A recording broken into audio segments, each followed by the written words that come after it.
Pemirsa, terima kasih masih bersama kami. Berita selanjutnya, Mahabarakan. Kantor Wilayah Kementerian Agama Provinsi Kalimantan Selatan melalui bidang penyelenggara haji wan umroh menggelar bimbingan teknis bagi 125 orang petugas haji embarkasi Banjarmasin yang berasal dari Kalimantan Selatan wan Kalimantan Tengah. 125 petugas penyelenggara ibadah haji kloter tersebut terdiri dari ketua kloter, bimbingan ibadah wan tenaga kesehatan sebanyak 81 peserta ditambah petugas haji daerah sebanyak 44 peserta.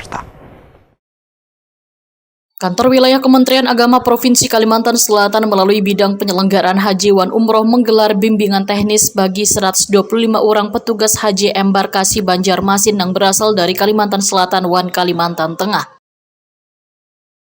125 petugas penyelenggara ibadah haji kloter tersebut terdiri dari ketua kloter, pembimbing ibadah wan tenaga kesehatan sebanyak 81 peserta, ditambah petugas haji daerah sebanyak 44 peserta.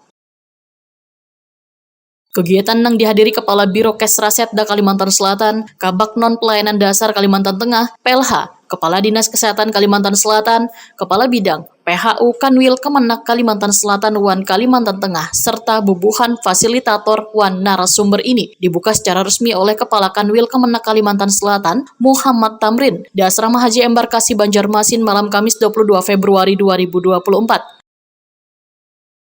Dalam sambutannya, Muhammad Tamrin meminta kepada petugas selain siap memberikan layanan, harus siap pula melakukan pembinaan wan perlindungan terhadap jamaah haji, karena sudah komitmen utama menjadi petugas haji.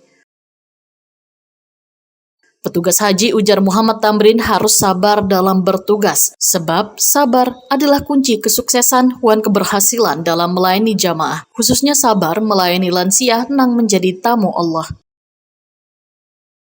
Muhammad Tamrin mengingatkan petugas haji agar terus berkolaborasi untuk memberikan layanan kepada jamaah lansia serta membangun kepedulian antar jamaah haji, sehingga jamaah nang masih kuat tenaga wan fisiknya hakun membantu jamaah lansia di sekitarnya. Muhammad Tamrin meminta sebaratan peserta selalu menjaga kesehatan wan mengikuti kegiatan BIMTEK dengan sungguh-sungguh untuk menghasilkan petugas yang berkualitas, berdedikasi, berintegritas, komitmen, serta memahami tugas wan fungsi dalam memberikan pelayanan kepada jamaah haji.